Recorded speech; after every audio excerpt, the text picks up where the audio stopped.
하나님의 말씀 시편 139편 1절에서 24절을 함께 합독하시겠습니다. 주님께서 나를 샅샅이 살펴보셨으니 나를 환히 알고 계십니다. 내가 앉아 있거나 서 있거나 주님께서는 다 아십니다. 멀리서도 내 생각을 다 알고 계십니다. 내가 길을 가거나 누워 있거나 주님께서는 다 살피고 계시니 내 모든 행실을 다 알고 계십니다. 내가 혀를 놀려 아무 말 하지 않아도 주님께서는 내가 하려는 말을 이미 다 알고 계십니다. 주님께서 나의 앞뒤를 두루 감싸주시고 내게 주님의 손을 얹어주셨습니다. 이 깨달음이 내게는 너무 놀랍고 너무 높아서 내가 감히 측량할 수조차 없습니다. 내가 주님의 영을 피해서 어디로 가며 주님의 얼굴을 피해서 어디로 도망치겠습니까? 내가 하늘로 올라가더라도 주님께서는 거기에 계시고 수월에다 자리를 펴더라도 주님은 거기에도 계십니다. 내가 저 정력 너머로 날아가거나 바다 끝 서쪽으로 가서 거기에 머무를지라도 거기에서도 주님의 손이 나를 인도하여 주시고 주님의 오른손이 나를 힘있게 붙들어 주십니다. 내가 말하기를 어둠이 와락 나에게 달려들어서 나를 비추던 빛이 밤처럼 되어라 해도 주님 앞에서는 어둠도 어둠이 아니며 밤도 대낮처럼 밝으니 주님 앞에서는 어둠과 빛이 다 같습니다. 주님께서 내 장기를 창조하시고 내 모태에서 나를 짜 맞추셨습니다. 내가 이렇게 빚어진 것이 오묘하고 주님께서 하신 일이 놀라워 이 모든 일로 내가 주님께 감사를 드립니다. 내 영혼은 이 사실을 너무도 잘 압니다. 은밀한 곳에서 나를 지으셨고 땅속 깊은 곳 같은 저 모태에서 나를 조립하셨으니 내 뼈 하나하나도 주님 앞에서는 숨길 수 없습니다. 나의 형질이 갖추어지기도 전부터 주님께서는 나를 보고 계셨으며 나에게 정하여진 날들이 아직 시작되기도 전에 이미 주님의 책에 다 기록되었습니다. 하나님, 주님의 생각이 어찌 그리도 심오한지요. 그 수가 어찌 그렇게도 많은지요. 내가 세려고 하면 모래보다 더 많습니다. 깨어나 보면 나는 여전히 주님과 함께 있습니다. 하나님, 주님께서 악인을 죽여만 주신다면 피 흘리게 하기를 좋아하는 자들아 내게서 물러가거라. 그들은 주님을 모욕하는 말을 하며 주님의 이름을 거슬러 악한 말을 합니다. 주님을 미워하는 자들을 내가 어찌 미워하지 않으며 주님께 대항하면서 일어나는 자들을 내가 어찌 미워하지 않겠습니까? 나는 그들을 너무나도 미워합니다. 그들이 바로 나의 원수들이기 때문입니다.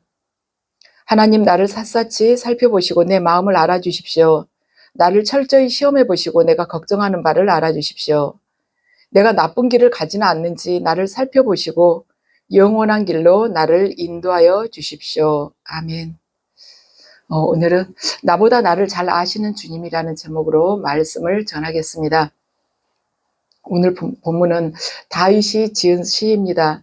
다윗은 이스라엘에 있어서 성왕이라고 할 만큼 이스라엘 백성들이 많은 존경을 받고 후대에까지도 많은 사람들이 다윗에 대해서 흠모를 합니다. 그런데 그와 또한 반면에 다윗은 정말 헤아릴 수 없는 많은 고난을 겪었습니다. 그런데 그 고난을 겪을 때마다 하나님 앞에 다윗은 시편을 보면 마음을 다 쏟아 놓았습니다. 사람에게 그는 의지한다거나 사람에게 또한 자기의 이 속마음을 다 터놓거나 하지 않고 하나님께 위로받기를 원했었습니다. 그래서 오늘 본문을 통해서 우리가 다윗이 만난 하나님은 도대체 어떤 분이실까? 다윗은 하나님에 대해서 어떠한 마음을 품고 있을까? 저나 여러분이나 각자가 다들 경험한 하나님이 있습니다. 그런데 그 하나님이 각자가 다르다는 것이죠. 자신의 경험이나 자신의 어떤 상황에 따라서 하나님과 둘만의 그 공유한 그런 체험들이 다르기 때문에 사람들이 다들 생각하는 하나님은 약간씩 다를 것입니다. 그런데 우리가 시편을 읽으면서 시편 저자들은 어떻게 하나님을 만났는가, 그들에게 있어서 하나님은 어떤 분이시며 그들의 인생에 있어서 그 괴로운 그 시간이 그들에게 주어졌을 때 그는 하나님과 어떠한 체험을 공감을 하면서 공유를 하면서 그걸 견뎌냈을 것인가 하는 것을 우리가 시편을 통해서 간접적으로 체험을 하고 있습니다. 그래서 오늘 본문을 통해서 우리는 다윗이 만난 하나님, 다윗이 하나님과 만나면서 그의 삶 속에서 그 신앙이 어떻게 그가 확장이 됐는지, 그의 삶 안에 말하자면 붙들고 있는 삶 안에 자리 잡고 있는 하나님이 어떤 식으로 각인이 됐는지를 함께 살펴보시겠습니다. 1절에서 6절 말씀을 보면요, 크게 이제 한 단락이에요. 주님께서 나를 샅샅이 살펴보셨으니 나를 환히 알고 계십니다. 내가 앉아있거나 서있거나 주님께서는 다 아십니다. 멀리서도 내 생각을 다 알고 계십니다. 내가 길을 가거나 누워있거나 주님께서는 다 살피고 계시니 내 모든 행실을 다 알고 계십니다. 내가 혀를 올려 아무 말 하지 않아도 주님께서는 내가 하려는 말을 이미 다 알고 계십니다. 주님께서 나의 앞뒤를 두루 감싸주시고 내게 주님의 손을 얹어주셨습니다. 이 깨달음이 내게는 너무 놀랍고 너무 높아서 내가 감히 측량할 수조차 없습니다. 아멘. 1절에서 6절까지 다윗이 계속해서 반복하는 말은요, 하나님께서는 나를 다 알고 계신다는 것입니다. 하나님께서 나를 다 알고 계신다. 어떤 우리가 위경에 처했을 때 얼마나 위로가 되며 우리의 삶 가운데서 얼마나 능력이 되는 말씀입니까? 나도 시시각각으로 내가 변덕을 부리면서 내 마음을 갈피를 잡기가 어려울 때가 있고 내 마음이 도대체 뭐지 할 때가 있는데 하나님께서 우리 전부를 다 아신다는 것입니다. 우리들 각자가 자신에 대해서 아는 것보다 하나님께서 더 정확하게 저와 여러분을 더 알고 계신다는 것입니다. 그래서 하나님께서는 우리의 모든 것을 다 알고 계시기 때문에 하나님 그분 앞에서는 구구절절 우리 각자에 대해서 설명을 하지 않아도 된다는 것입니다. 그분께서 나의 앞뒤를 다 두루 감싸주시고 내가 길을 가거나 누워있거나 또 잠잘 때까지도 다 나를 살피고 계시니 모든 것을 다 알고 계신다는 것이죠. 제가 이 설교를 준비하다 보니 자꾸 그 김아중 장로님에 대해서 생각이 났어요. 그래서 그 장로님 간증은 제가 여러 차례 들었거든요. 근데 이 설교 가운데서 자꾸 떠오르면서 그분이 성령님의 그 인도하심을 받은 그걸 좀 여러분들에게 전해드리는 것이 우리 오늘 본문에서 좀 더 은혜가 될 수 있겠다 싶어서 제가 김아중 장로님이 성령님의 인도를 받으시면서 하나님께서 얼마나 구체적으로 일을 하시는지에 대해서 여러분에게 이 시간 조금 말씀을 드리려고 합니다. 우리가 이론적으로는 알지만 삶 속에서 어떻게 개입을 하시지 그런 마음이 들 수가 있죠. 이 장로님이 본인의 그 책에서 이렇게 밝히고 있어요. 노무현 대통령이 노무현 대통령 전에 김대중 대통령이 이제 재임하셨을 때 그 김대중 대통령에게 매일 이렇게 말하자면 보고를 해야 되는 그러한 위치에 있었습니다. 그런데 대통령께 보고하기 전에 항상 느헤미야가 했듯이 왕이 자기에게 물으니까 너가 정말로 원하는 것이 뭐냐 하니까 느헤미야가 하나님께 잠깐 묵도하더니 왕에게 대답을 했던 것을 떠올리면서 대통령께 뭐든 보고하기 전에 내가 잠깐 기도를 드려야겠다. 그래서 정말 담대하게 그리고 사실 그대로 보고를 해야겠다 하고 생각하고는 대통령실 들어가기 전에 항상 기도를 하고 들어갔는데 기도하기 전에 들어가서 생각해보면 어쩔 때는 기도를 안 하고 들어왔을 때는 대통령께 뭔가 잠깐 잊어버린 게 있다고 잠깐 나갔다 오겠다고 하고 아무도 없는 방에 가서 혼자 서서 기도하고 다시 들어가시곤 했다고 그렇게 간증을 하고 계세요. 그런데 이분이 그런 기도도 하고 소파에서도 기도하고 책상 앞에 서서도 하고 또한 자동차 안에서도 하고 새벽 예배 때도 기도하고 이렇게 기도 생활을 계속 해오셨는데 어느 날은 그런 생각이 들었습니다. 이 기도를 내가 이렇게 기도드린데 하나님께서 내 기도를 다 들으실까 하는 생각이 들었어요. 정말 내가 이렇게 틈틈이 하는 기도까지도 다 알고 계실까. 그런데 어느 날 이 김아중 장로의 딸 선배인 전도사가 말하자면 방문을 할 기회가 있었습니다. 그래가지고 사모님이 장로님한테 오늘 몇 시에 좀 들어오시라고 그래가지고는 그 시간에 이제 기다리고 계시다가 이렇게 기도를 받게 됐는데, 그 전도사가 이제 하나님의 뜻을 정확하게 잘 받는 전도사였어요. 그런데 전도사가 기도를 하기 전에 화장지를 한 통, 각티슈를 한 통을 가지고 오라고 그러더니 갖다 달라 하더니 그걸 다 기도하기 전에 다 뜯더래요. 화장지를 다 끄집어 내더래요. 그러고는 기도를 시작을 한 것입니다. 그런데 뭐라고 기도를 하냐면, 하나님 뜻을 전하는데, 네가 나에게 기도하는 것을 내가 다 보고 있다. 내 사랑하는 아들아, 네가 새벽 예배에 가서 자동차에 안에서 기도하는 것도 보았고, 새벽 예배 때 내가 기도하는 것도 보았고, 책상 앞에 네가 서서 기도하는 것도 보았고, 소파에 앉아서 기도하는 것도 내가 봤다. 어쩔 때는 빈 방에 들어가서 서서 기도하는 것도 내가 다 보았다. 그래서 내가 너를 정말 사랑한다고, 네가 기도하는 모든 것을 내가 다 봤다고. 그러니까 김하중 장로님이 자기가 요즘 궁금했던 것인데 그걸 다 그 전도사를 통해서 이야기를 해주니까, 그 자리에서 처음에는 막 눈물을 흘리다가 나중에는 대성통곡을 하고 운 것입니다. 그래가지고 그 화장지를 다 쓴 거예요. 울면서 닦고 그러다가. 그래가지고는 이분이, 아, 하나님께서 다 보고 계시고 다 듣고 계셨구나, 정말이구나, 그걸 느끼신 것입니다. 그래서 내가 그렇게 자동차 안에서 대통령실 들어가기 전에 들어갔다가 잠깐 나와서 빈 방에 가서 홀로 서서 기도한 그것까지도 다 알고 계시다는 것입니다. 그래서 하나님께서는 김하중 장로님뿐만 아니라 저와 여러분들이 기도하는 것까지도 다 알고 계시다는 것이죠. 그래서 우리가 하나님 앞에서 굳이 많은 것을 설명을 하지도 않아도 된다는 것입니다. 그래서 신앙인들은 믿음 생활하면서 점점 하나님 앞에서 구체적인 설명을 하지 않습니다. 믿음이란 하나님께 자신에 대해서 설명하는 삶이 아니라, 믿음이란 예수 그리스도를 우리가 온전히 수용하는 삶, 용납하는 삶인 것입니다. 자, 7절에서 12절 말씀 함께 읽으시겠습니다. 내가 주님의 영을 피해서 어디로 가며 주님의 얼굴을 피해서 어디로 도망치겠습니까? 내가 하늘로 올라가더라도 주님께서는 거기에 계시고, 수월에다 자리를 펴더라도 주님은 거기에도 계십니다. 내가 저 동력 너머로 날아가거나 바닷가 서쪽으로 가서 거기에 머물지라도 거기에서도 주님의 손이 나를 인도하여 주시고 주님의 오른손이 나를 힘있게 붙들어 주십니다. 내가 말하기를, 아, 어둠이 와락 나에게 달려들어서 나를 비추던 빛이 밤처럼 되어라 해도 주님 앞에서는 어둠도 어둠이 아니며 밤도 대낮처럼 밝으니 주님 앞에서는 어둠과 빛이 다 같습니다. 아멘. 이 7절에서 12절까지는요, 빛이나 어둠이나 그분께는 모두 다 동일한데, 그분은 우주 만물의 편재에 계시다는 것입니다.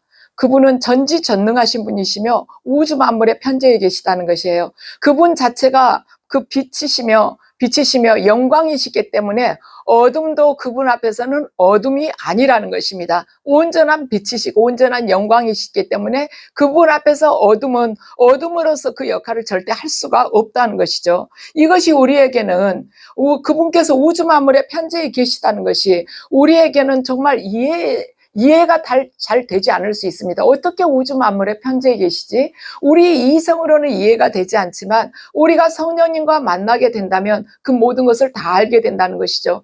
정말 그분은 모든 것을 정말 물속을 들여다보듯이 다 알고 계시구나. 자, 예레미야 23장 24절 말씀을 함께 읽으시겠습니다.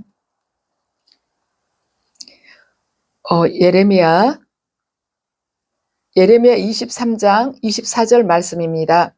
사람이 제 아무리 은밀한 곳에 숨는다고 하여도 그는 내 눈에서 벗어날 수 없다. 나 주의 말이다. 내가 하늘과 땅 어디에나 있는 줄을 모르느냐. 아멘. 우리가 하늘에 가도, 아니면 우리가 땅을 걸어 다녀도, 우리가 물속에 있다 할지라도, 용훈아 그렇지 않습니까? 물고기 뱃속에 있어도 하나님께서 다 알고 계시고 우리는 어디서도 숨을 수가 없다는 것입니다. 나 혼자 이 범죄를 말하자면 이 죄를 범할 때 아무도 모르겠지 않지만 하나님께서 다 아시고, 나 혼자서 속삭이는 말, 혼자 중얼거리는 그 톡배까지도 하나님께서 다 듣고 계시다는 것입니다. 그래서 그분께서는 우주 만물에 충만하시기 때문에 우리는 언제 어디서든지 그분의 이름을 부를 수 있고 그분을 향해 기도할 수 있다는 것이죠. 이것도 김하중 장로님 그 책에서 기록되어 있는 것인데요. 어느 목사님이 이 장로님 사모님에게 이야기를 하셨어요.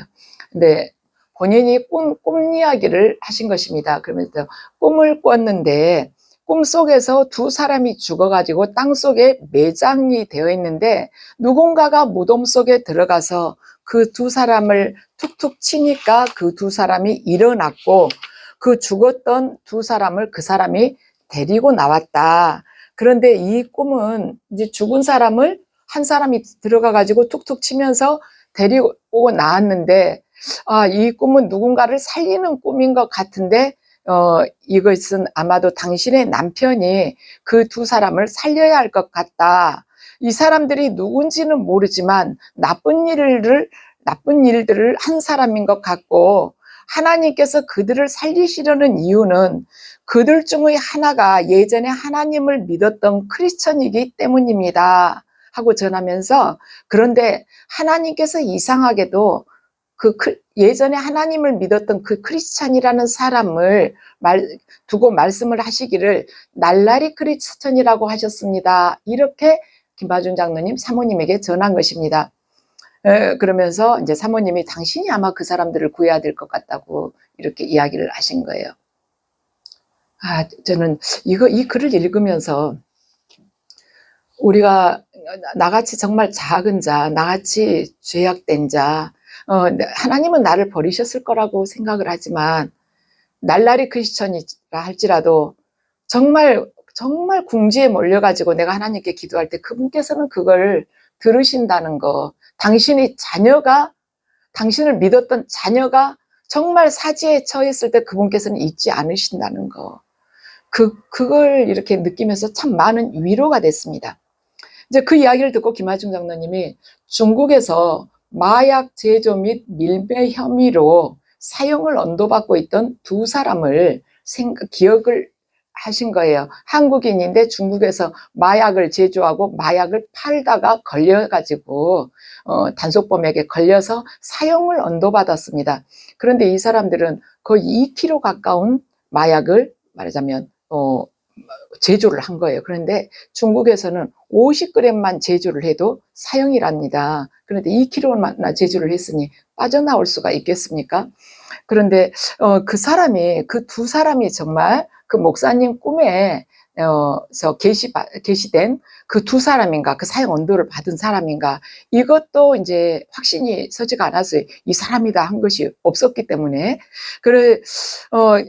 근데 한 달쯤 후에 그 사람인가 하고 생각을 하고 있었는데 한국에서 한 국회의원이 중국에 계신 이 김하중 장로님을 찾아왔어요. 찾아와가지고 이야기를 하기를 내 선거구에 어떤 사람이 중국에 와서 마약을 만들어 팔다가 잡혀서 현재 사형 언도를 받았는데 그 부인이 날마다 교회에 와서 말하자면 새벽 예배를 드리면서 눈물을 흘리면서 남편을 위해서 기도를 하고 있다. 그리고 내 사무실로까지 찾아와가지고 눈물을 흘리면서 남편을 구해달라고 그렇게 애원을 하길래 제가 여기 중국까지 이렇게 찾아왔다고 그렇게 국회의원이 이야기를 했습니다. 그러면서 어떻게든 좀 도와달라고 부탁을 했어요.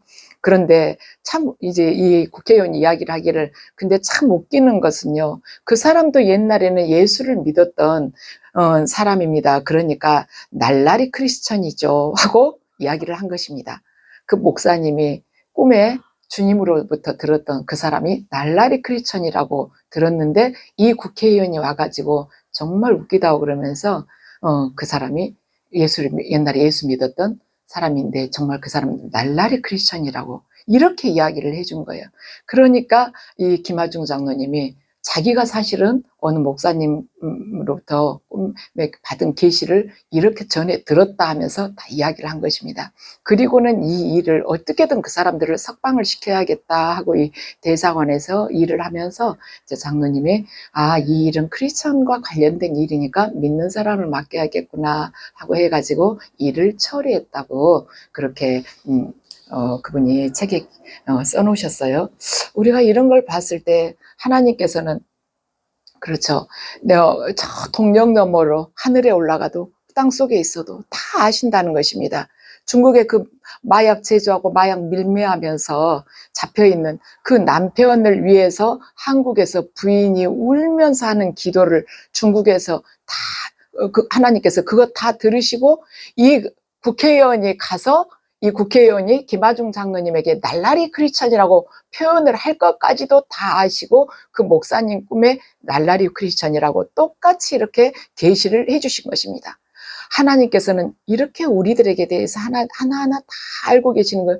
중국 말이 13억 인구라고 하지만 13억 인구보다 훨씬 더 많다고들 다들 짐작을 하고 있죠. 그런데 그 안에 말하자면 믿음 생활 하다가 주님을 떠나고 허랑방탕한 짓을 하고 있는 정말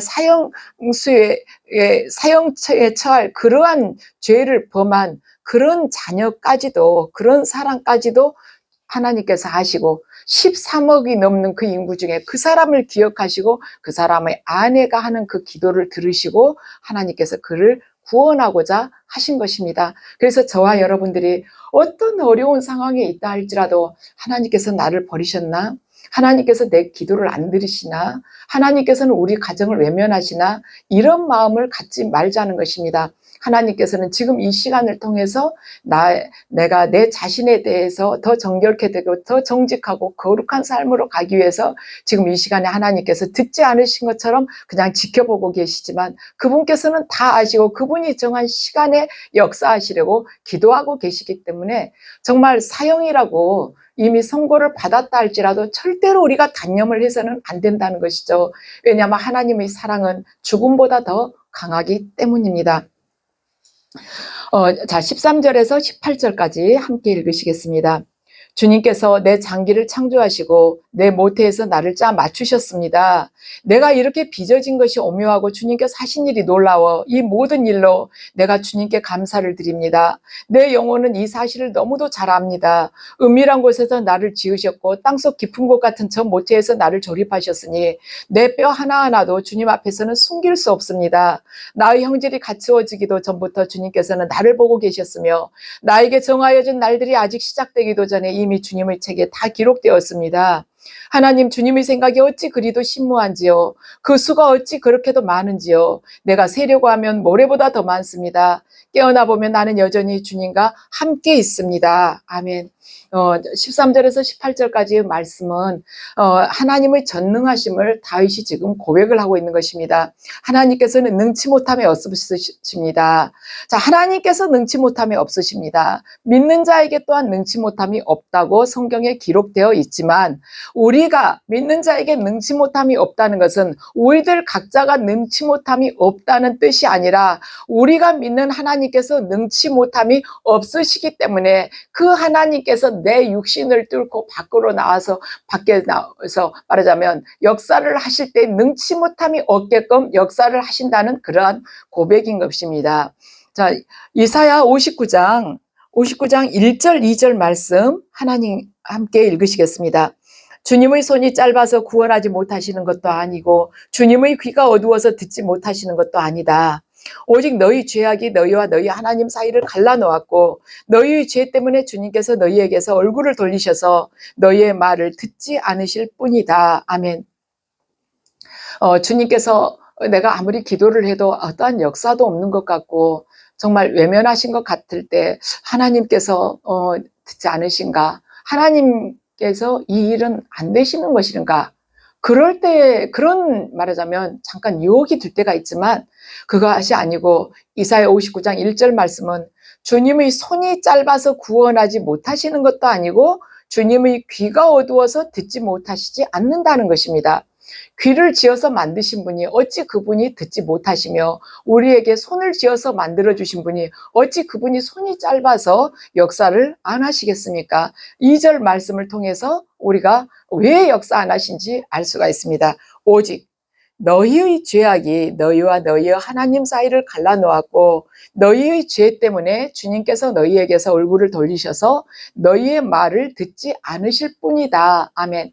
죄악 때문에 그 죄에 대해서 회개하지 않고 있기 때문에 하나님과 우리 사이에 높은 담이 있어서 하나님께서 역사를 안 하시고 계시고 또 한 가지는 하나님께서 우리를 광야에서 연단을 시키셔서 깨끗한 그릇으로 만들어서 당신의 도구로 쓰시기 위해서 믿음을 정결케 하기 위해 역사를 늦추시는 경우가 있다는 것입니다. 그래서 하나님께서는 전지전능하시지만 그분께서는 우리에게 당신께서 정하신 그 계획이 있기 때문에 역사를 미루시거나 간혹은 내가 생각하는 그러한 응답을 안 하실 때가 있다는 것입니다. 또한 이사야 55장 8절 말씀 함께 읽으시겠습니다.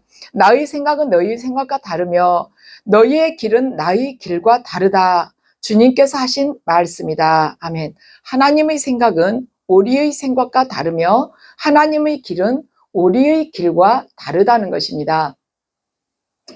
우리가 이 대림동 지역을 하나님으로부터 복음 전도하라는 그런 비전을 받았을 때도 우리는 참 대림동에 처음에 말하자면 거기서 예배를 드리고 했지만은 우리가 처음에 예배드렸던 그 교회는 대림동에서도 딱 한 중간으로 한 복판으로 들어오지 않았어요. 대림동이라고 주소는 그랬지만 우리는 실감이 나지 않았습니다. 그런데 하나님께서 이곳으로 옮기시면서 이것이 대림동이구나. 대림동에 대해서 정말 어떻게 보면은 빨갛게진 그 모습을 우리가 다 보게 되었어요. 한 중심으로 들어오게 된 것입니다. 우리는 이걸 상상을 하지 못했어요. 우리가 이 자리에 오게 되리라고는 상상도 못했습니다. 다만 우리가 좀 후원을 하면 되지 않을까, 대림동에 있는 개척교회를 도우면 되지 않을까 생각했지만 하나님의 생각은 우리의 생각과 다르고 하나님의 길은 우리의 길과 달랐다는 것입니다. 이곳에서 우리가 예배를 드릴 때 하나님께서 정말 기뻐 받으시고 우리가 이곳에서 기도를 드릴 때 하나님과 이렇게 만나는 그러한 영적인 이런 만남, 그러한 것을 우리가 그 은혜를 받고 있지 않습니까? 그래서 믿음이란 우리의 생각은 하나님의 생각에 미치지 못하고 우리의 길은 그분의 길과는 전혀 다르다는 것, 그것을 인정하는 것이 바로 믿음인 것입니다. 그래서 하나님을 내 수준으로 끌어내려서는 안 된다는 것이에요. 하나님께서 내 수준으로 끌어내려진다면 그분이 무슨 하나님이시겠습니까? 인간이란 하나님을 내 수준으로 끌어내려서 내가 원하는 것을 모두 형통하게 하기 위해서 우상을 만드는 존재입니다. 하나님을 내 수준으로 끌어내리고자 하는 시도 자체가 우상을 만드는 것이에요. 하나님은 우리를 하나님의 수준으로 이끌어가기 위해서 말씀하시고 우리들에게 기도하게 하시고 우리와 함께 동행하시는 것입니다. 우리는 하나님을 내 수준으로 끌어내리려고 하지만 하나님은 우리를요, 하나님의 수준으로 끌어가기 위해서 말씀을 주셨고 기도하게 하시고 또한 동행하시는 것이에요. 그래서 하나님께서 이 세상 끝날까지 너희와 함께하리라고 말씀하셨는데 하나님께서 이 세상 끝날까지 우리와 함께 하시는 그 이유는 뭐냐면 우리가 세상에서 우리가 맘먹은 대로 다 성공하도록 하기 위해서 하나님께서 세상 끝날까지 우리와 함께 하시는 것이 아니고 우리가 예수 그리스도의 형상을 닮아서 선한 일을 하면서 온전한 구원을 이루도록 하기 위해서 그분께서 우리와 함께 하시는 것입니다. 그분께서 성령으로 우리와 함께 하시면서 그분께서 우리 각자에게 계획하신 그 바를 그분께서 동행하면서 온전히 이루도록 하시기 위해서 함께 하시는 것이에요. 자, 이사야 14장 24절 말씀 함께 읽으시겠습니다. 만군의 주님께서 맹세하여 말씀하신다. 내가 계획한 것을 그대로 실행하며 내가 뜻한 것을 그대로 이루겠다. 아멘. 하나님께서는 내가 계획한 것을 그대로 실행하며 내가 뜻한 것을 그대로 이루겠다고 말씀하십니다. 저와 여러분에게 이 말씀이 얼마나 위로가 됩니까? 언제 이것이 이루어지는가? 하나님께서 나를 향해서 계획한 것 너무나도 과분한 은혜이지 않습니까? 나 같은 사람이 뭐라고 나를 향한 계획도 있을까 싶은데 나를 향해서 계획한 것 그대로 실행하며 내가 뜻한 것을 그대로 이루겠다. 언제? 너희가 순종할 때 이루시겠다는 것입니다. 그래서 저와 여러분은요, 하나님에 대해서 많은 것을 뭘 알려고 그분이 가르쳐 주시지 않는데도 막 알아내려고 할 것이 아니라 그분께서 주시는 말씀에 온전히 기쁨으로 순종하면 되는 것입니다. 그러면 어느 때 보면 어느새 하나님께서 다 이루어 놓으셨어요. 하나님 그분은 전지전능하신 분이시고 그분께서는 계획하신 것을 그대로 이루시는 분이시기 때문입니다. 저는 저와 여러분이 이 시간에 김하중 장로님을 이끌어 오신 그 하나님의 그 행하심을 하나하나 그 체험을 서로가 공유하면서 하나님이 어떤 분이신지 더 깊이 알게 되기를 간절하게 축원합니다. 이분이 이제 중국 대사로 계실 때요. 노무현 대통령의 취임하셨을 때도 그때도 중국 대사로 재임 중이었습니다. 그때 중국에 사스가 유행할 때였어요. 그런데 대통령 취임 후에 이제 만날 자리가 한국에서 주어졌었는데, 그때 이제 중국에서 왔으니까 사실은 2주 전에 오라고 했습니다. 만약에 1일 날 12월 1일 날 만난다 그랬다면은 11월 15일에 들어와서 2주 동안 여기서 좀 격리를 하고 있다가 대통령을 만나라, 이렇게 한국에서 연락이 온 거예요. 그런데 주님께 기도를 올리니까 그러지 마라, 바짝 다쳐서 가라, 이렇게 하신 것입니다, 주님께서. 그래서 저는 이분의 이 책을 읽으면서 정말 구체적인 것, 사소한 것까지도 다 기도하셨구나. 그렇게 하나님께 인도받기를 원하셨구나. 제가 어제 그제 정말로 이분의 이 삶 하나하나를 이렇게 보면서 참 회개를 많이 했습니다. 제가 한마디로 그 사용수처럼 날라리 크리스천이구나. 하나님과 관계된 교회 일이나 그런 것을 주로 기도했지, 이렇게 구체적으로 삶 속에서 그분이 그 일터나 일상의 삶까지도 다 기도하시고, 하나님께서 해라 하지 말라 하는 그 말씀에 그대로 순종하면서 살았구나. 우리 믿음을 다시 한번 처음부터 시작할 필요가 있고 다시 정결케 할 필요가 있겠구나. 반드시 그렇게 해야 된다는 그런 마음이 들었습니다. 보름 전에 들어오라 했는데 하나님께 기도를 드리니까 그러지 마라, 미리 들어가지 말라, 바짝 닫혀서 들어가라고 그러신 것입니다. 그래가지고 뭐 만나기 2, 3일 전에 들어간 거예요. 그러니까 어떻게 됩니까? 대통령을 만나지 못하죠. 다른 분들은 150명이나, 그러니까 뭐 이렇게 대사들이나 다 이렇게 다 각 나라에서 와가지고 다 대통령을 청와대 가서 한꺼번에 이렇게 만나게 되는데 이분만 못 만나게 된 것입니다. 그러니까 들어가기는 해도 못 만난 거예요. 그러니까 다른 분들이 왔는데 못 만나서 어떡하냐고. 그런데 주님께서 너는 며칠 후에 만날 거라고 말씀을 주셨어요. 그런데 뭐 며칠 후에 만날 가능성이 얼마나 있겠습니까? 근데 그 만남이 있고 나서 바로 얼마 안 있었고 바로 연락이 온 거예요. 며칠 날 들어오라고, 청와대로 들어오라고. 근데 들어오기는 하되 절대로 중국에 방문한 그런 이야기를 하지 말라. 대통령에게 중국에 방문할 것에 대한 그런 계획은 절대 말하지 말라. 왜냐하면 지금 사스가 유행이기 때문에 대통령 가기도 어려운데 그런 제안을 아예 꺼내지도 말라고 그런 것입니다.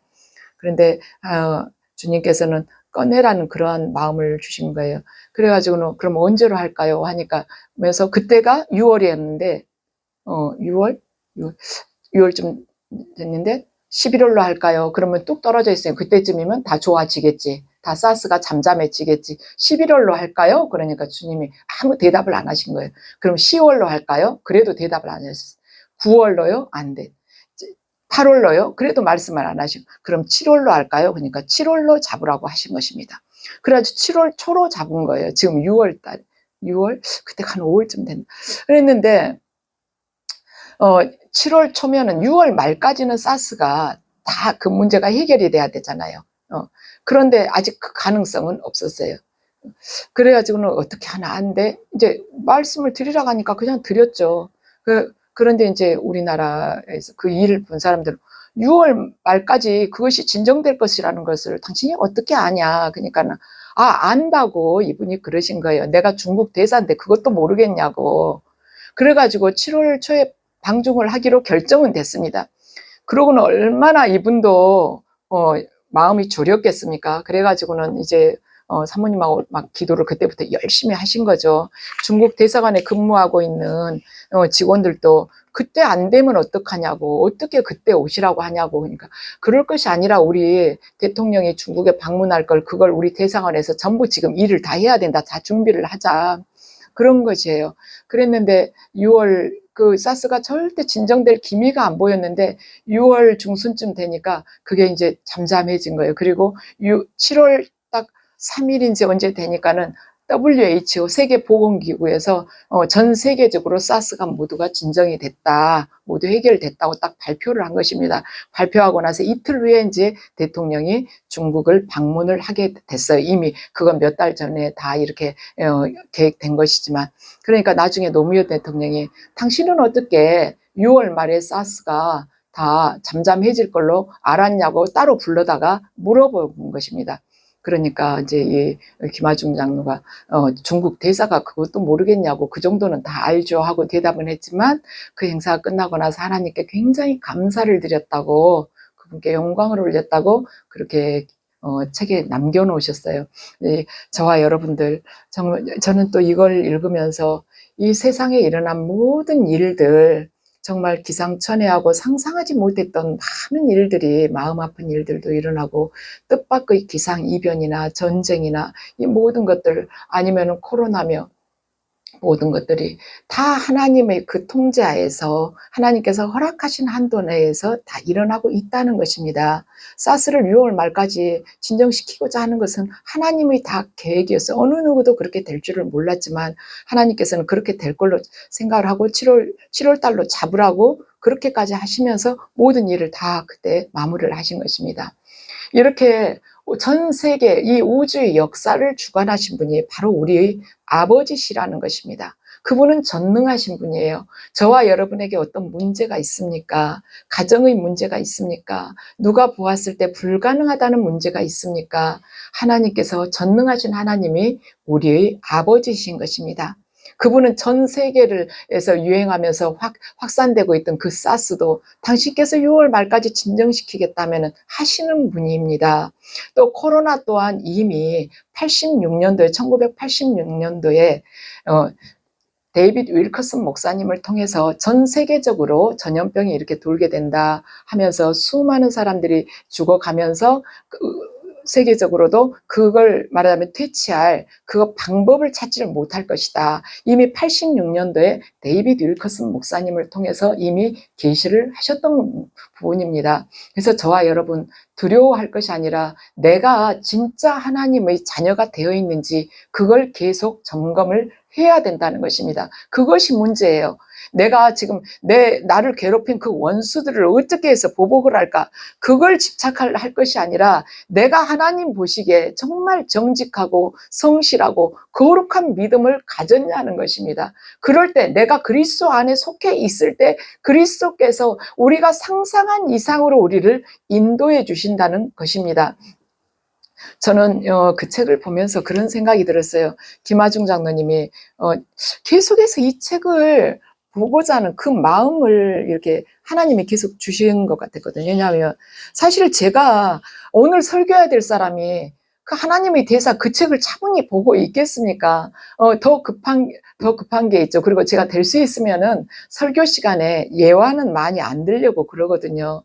예화를 들고 나면 설교가 끝나도 우리 하나님에 대한 생각보다는 예화만 재미로 쫙 기억에 남을까 봐서 그게 두려워서 예화는 들지 않으려고 그러는데, 어제 계속해서 오후에 그 부담이 들면서 이걸 전해야겠다 하는 생각이 들었거든요. 그런데 그 책을 읽으면서 제가 또 든 생각이, 이 김하중 장로님이 중국 그렇게 대사로 6년 넘게 계시면서 계셨던 그걸 쭉 이렇게 써놨는데, 본인이 굉장히 중국인과 중국을 위해서 기도를 많이 했다는 것입니다. 축복해달라고. 그 사스가 대유행일 때도 다른 나라 사람들은 다 말하자면 중국이 위험하니까 철수를 한 거예요. 본국으로 돌아오라고 그 나라에서 대사관이나 뭘 통해서 이렇게 연락을 해가지고 기업도 철수하고 그 나라 국민들도 철수를 해가지고 자기 나라로 돌아가고 이랬는데, 김하중 장로님이 하나님께 기도를 하니까 돌아가지 말라고, 한국으로 가지 말라고 그렇게 말씀을 주신 것입니다. 근데 이제 이 대사관에서는 우리 한국인들 보호해야 되니까 한국으로 가도록 해야 되지 않는가, 기업체도 그러지 않는가, 이런 생각을 했는데 하나님께서 가지 말라는 것이에요. 그러니까 그러면 사스 걸리면 어떡합니까? 그러니까 한 명도 사스에 안 걸린다, 한국인들 한 명도 사스 안 걸린다고 딱 하나님이 말씀하신 것입니다. 그래가지고 절대로 한국인들은 가지 말라.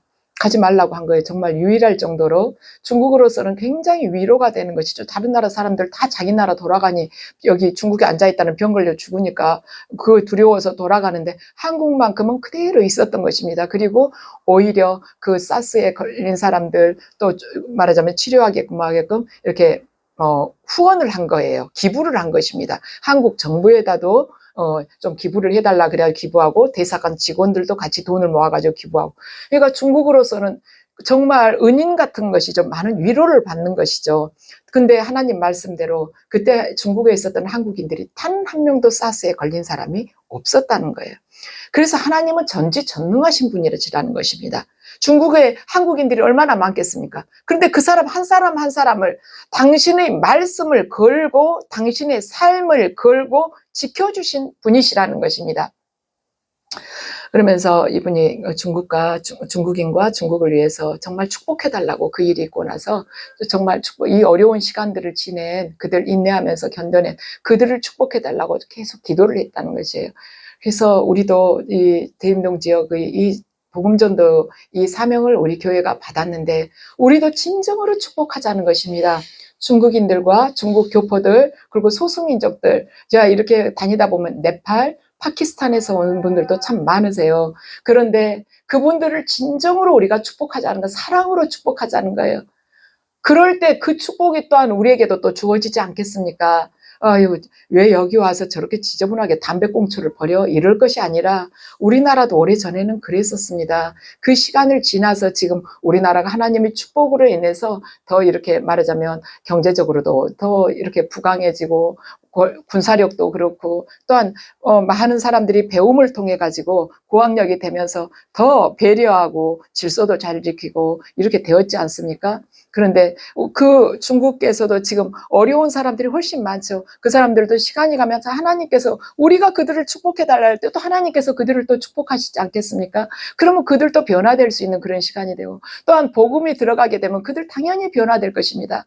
그래서 그런 변화, 그런 축복을 받을 수 있게끔 우리가 그들을 축복하자는 것입니다. 그래서 우리 기도하면서 네팔이나 파키스탄이나 제3국에서 어려운 말하자면 개발도상국에서 온 그런 분들, 취업을 하기 위해서 온 그분들, 가족을 위해서 그 가정을 살리기 위해서 온 그분들이 없으면 사실 우리나라 3대 업종 돌아가지도 않아요. 축복하시면서 그분들이 이왕 우리나라에 오신 거 경제적으로도 부유해지지만은 복음, 영적으로 정말 부유한 자가 되도록 복음을 전해 듣고 예수 그리스도를 모시고 또한 경제적으로도 모두 그들이 회복되어서 살아갈 수 있도록 우리가 함께 축복하자는 것입니다. 우리가 복음을 읽고 묵상하고 또한 하나님의 어떤 분이신지 알아가는 것은 우리의 삶이 변화되어서 예수 그리스도를 닮아가면서 그분을 증거하기 위함이지 않습니까? 그래서 하나님은 지금도 살아계시고 정말 중국의 그 사스가 유행일 때 그때 그 중국에 머물던 한국인들 한 명 한 명을 다 보호하셨다시피 그렇게 우리를 자나 깨나 물속에 있으나 하늘에 있으나 우리를 지켜보시면서 우리를 지키시는 분이십니다. 저와 여러분이 그 하나님, 그 김하중 장로님을 한 걸음 한 걸음 다 인도하셨던 하나님, 그분이 지금도 우리를 인도를 하실 수가 있는 것입니다. 다만 우리들이 그분께 우리 모든 것을 내드리지 않았기 때문에 지금 그분께서 기다리고 계실 뿐이죠. 그래서 우리가 꿈을 더 높이 갖자는 것입니다. 더 높이 가져서 우리도 주님 작은 것을 말씀을 하셔도 제가 작은 것도 주님께 여쭐게요. 그러면 주님께서 말씀해 주시면 그것부터 제가 순종하며 나가겠습니다. 그래서 정말 주님께서 저와 동행하시면서 크리스찬이 무엇인지 하나님께서 나를 통해서 하늘에서 계획하신 뜻하신 것을 이 땅에서 이루시는 그 역사가 저를 통해서 이루어지기를 간절히 원합니다 하는 그 심정으로 저와 여러분이 믿음 생활을 새롭게 하기를 간절하게 원합니다. 우리가 뱀이 허물을 받듯이 오늘 이 성경 말씀을 통해서 저와 여러분의 믿음 생활이 완전히 환골탈태하듯이 변화되는 그러한 축복이 되기를 주 예수 그리스도의 이름으로 축원합니다.